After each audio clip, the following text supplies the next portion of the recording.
Hello दोस्तों, आज हम डिस्कस करेंगे UGC net JRF paper one के सिलेबस को।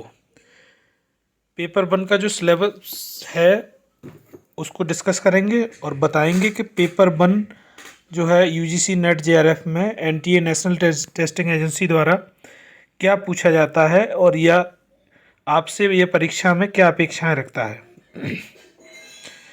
सीधे समय नष्ट न करते हुए हम आते हैं। इस प्रश्न पत्र का मुख्य उद्देश्य परीक्षार्थियों की शिक्षा और शोध क्षमता का मूल्यांकन करना है। अतः इस परीक्षा का उद्देश्य शिक्षण और शोध अभिव्यक्ति का मूल्यांकन करना है। उनसे अपेक्षाएं हैं कि परीक्षार्थियों के पास संज्ञानात्मक क्षमता हो और वे इसको प्रदर्शित कर सकें। संज्ञानात्मक क्षमता से विस्तृत बोध विश्लेषण, मूल्यांकन, तर्क संरचना की समझ, निगमनात्मक आगमनात्मक तर्क शामिल है। परीक्षार्थियों से यह भी अपेक्षा की जाती है कि उन्हें उच्च शिक्षा में शिक्षण और अधिगम का सामान्य ज्ञान हो। सूचना के स्रोतों की सामान्य जानकारी और ज्ञान हो। उन्हें इसके साथ साथ उन्हें लोगों, पर्यावरण, प्राकृतिक संसाधनों के बीच समव्यवहार और जीवन की गुणवत्ता पर उसके प्रभाव की जानकारी होनी चाहिए। विस्तृत पाठ्यक्रम विवरण इस प्रकार है। पहली जो इकाई है वो है शिक्षण अभिवृत्ति की। तो इसमें टॉपिक है शिक्षण अवधारणाएं, उद्देश्य, शिक्षण का स्तर, स्मरण शक्ति, समझ और विचारात्मक विशेषताएं और मूल्य अपेक्षाएं। शिक्षार्थी की विशेषताएं, किशोर और वयस्क शिक्षार्थी की अपेक्षाएं, शैक्षिक, सामाजिक, भावनात्मक, संज्ञानात्मक, व्यक्तिगत भिन्नताएं, शिक्षण प्रभावक तत्व, शिक्षक सहायक सामग्री, संस्थागत सुविधाएं, शैक्षिक वातावरण। उच्च अधिगम संस्थाओं में शिक्षण की पद्धति अध्यापक केंद्रित बनाम शिक्षार्थी केंद्रित पद्धति, ऑफलाइन बनाम ऑनलाइन पद्धति, स्वयं प्रभा, मूक्स इत्यादि। शिक्षण सहायक प्रणाली परंपरागत, आधुनिक और आईसीटी आधारित। मूल्यांकन प्रणालियां, मूल्यांकन के तत्व और प्रकार। उच्च शिक्षा में विकल्प आधारित क्रेडिट प्रणाली में मूल्यांकन, कंप्यूटर आधारित परीक्षा, मूल्यांकन पद्धतियों में नवाचार।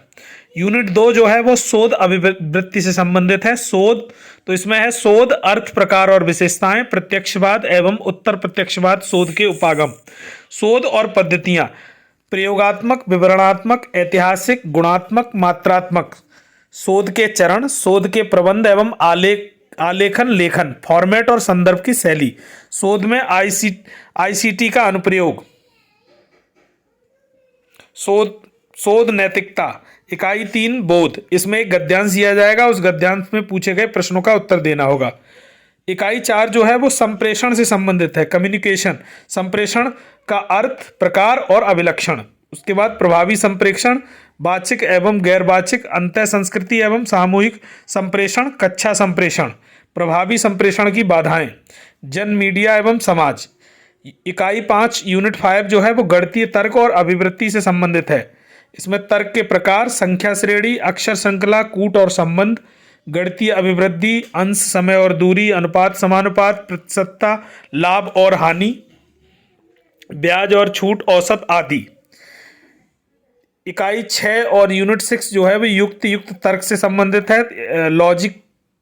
लॉजिकल रीजनिंग का हिस्सा है। युक्ति के ढांचे का बोध, युक्ति के रूप, निरूपाधिक तर्क वाक्य का ढांचा, अवस्था और आकृति, औपचारिक एवं अनौपचारिक युक्ति दोष, भाषा का प्रयोग, शब्दों का लक्ष्यार्थ और वास्तवार्थ, विरोध का परंपरागत वर्ग, युक्ति के प्रकार, निगमनात्मक, आगमनात्मक युक्ति का मूल्यांकन और विशिष्टीकरण, अनुरूपताएं, वेन का आरेख, तर्क की वैधता सुनिश्चित करने के लिए वेन आरेख का सरल और बहुप्रयोग। भारतीय तर्कशास्त्र, ज्ञान के साधन, प्रमाण, प्रत्यक्ष, अनुमान, उपमान, शब्द, अर्थापत्ति और अनुपलब्धि। अनुमान की संरचना, प्रकार, व्याप्ति, हेत्वाभास। इकाई 7 आंकड़ों की व्याख्या। आंकड़ों का स्रोत, प्राप्ति और वर्गीकरण, गुणात्मक एवं मात्रात्मक आंकड़े, चित्रवत वर्णन, bar chart, histogram, pie chart, table chart और रेखा चार्ट, और आंकड़ों का मानचित्रण। आंकड़ों की व्याख्या, आंकड़े और सुशासन।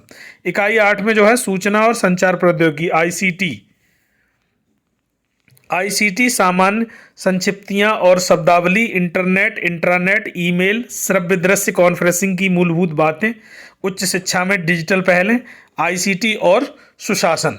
यूनिट 9 जो है लोक विकास और पर्यावरण। विकास और पर्यावरण, मिलेनियम विकास, संपोषणीय विकास का लक्ष्य, सस्टेनेबल डेवलपमेंट। मानव और पर्यावरण संव्यवहार, निर्जातीय क्रियाकलाप और पर्यावरण पर उसके प्रभाव, पर्यावरण परख मुद्दे, स्थानीय, क्षेत्रीय और वैश्विक, वायु प्रदूषण, जल प्रदूषण, मृदा प्रदूषण, ध्वनि प्रदूषण, अपशिष्ट, ठोस तरल, बायोमेडिकल, जोखिमपूर्ण इलेक्ट्रॉनिक, जलवायु परिवर्तन और इसके सामाजिक, आर्थिक एवं राजनीतिक आयाम, मानव स्वास्थ्य पर प्रदूषकों का प्रभाव, प्राकृतिक और ऊर्जा के स्रोत, सौर, पवन, मृदा, जल, भूताप, बायोमास, नाभिकीय और वन, प्राकृतिक जोखिम और आपदाएं, न्यूनीकरण की युक्तियां, पर्यावरण संरक्षण अधिनियम 1986, जलवायु परिवर्तन संबंधी राष्ट्रीय कार्य योजना, अंतर्राष्ट्रीय समझौते प्रयास, मॉन्ट्रियल प्रोटोकॉल, रियो सम्मेलन, जैव विविधता सम्मेलन, क्योटो प्रोटोकॉल, पेरिस समझौता, अंतर्राष्ट्रीय सौर संधि। इकाई 10 उच्च शिक्षा प्रणाली। उच्च शिक्षा प्रणाली में है उच्च अधिगम संस्थाएं और प्राचीन भारत में शिक्षा। स्वतंत्रता के बाद भारत में उच्च अधिगम और शोध का उद्भव। भारत में प्राच्य, पारंपरिक और गैर पारंपरिक अधिगम कार्यक्रम, व्यावसायिक, तकनीकी और कौशल आधारित शिक्षा, मूल्य शिक्षा और पर्यावरण परक शिक्षा, नीतियां, सुशासन, राजनीति और प्रशासन। प्रत्येक यूनिट जो 10 यूनिट हैं इसमें से 2-2 अंकों वाले 5 प्रश्न तैयार किए जाएंगे हर यूनिट से। इस प्रकार ये 50 प्रश्न इस जो पेपर है, पेपर 1 अनिवार्य पेपर है, इसमें रहेंगे। और इसमें एक चीज और बताई गई है कि जो दृष्टिबाधित परीक्षार्थी हैं उनके लिए ग्राफ वाले चित्रों की जगह पे उतने ही समान अंकों का कोई